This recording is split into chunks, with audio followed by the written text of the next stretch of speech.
He then went on to say that after the conquest of Constantinople, the next event that will take place in the timeline of events of the end time is the emergence of the Antichrist in person. And so the conquest of Constantinople is sandwiched between these two major events, the Great War and the emergence of the Antichrist. It remains now for us to ask, what is this significance? What are the implications of this event being included in that timeline of events?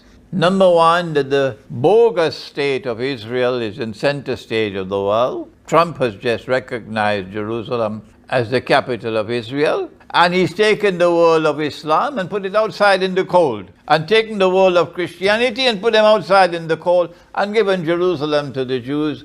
What a foolish thing to do. How much more sensible it would have been to try to establish a plural model of a city-state in which Islam and Christianity and Judaism would have had to share Jerusalem on the basis of mutual respect and of political equality. But in his wisdom, he chose to recognize Jerusalem as the capital of Israel, and as a consequence, open the door.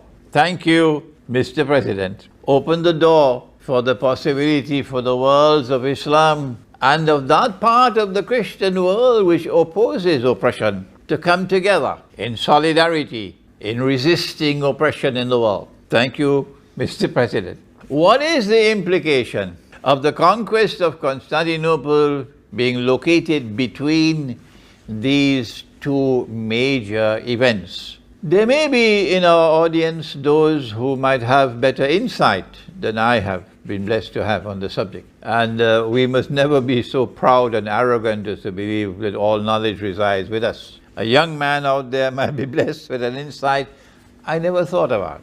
And so it's always good to listen to what others have to say. And all that I've thought about is that perhaps Constantinople will be conquered in the end time to liberate that city from the control of the North Atlantic Treaty Organization, NATO.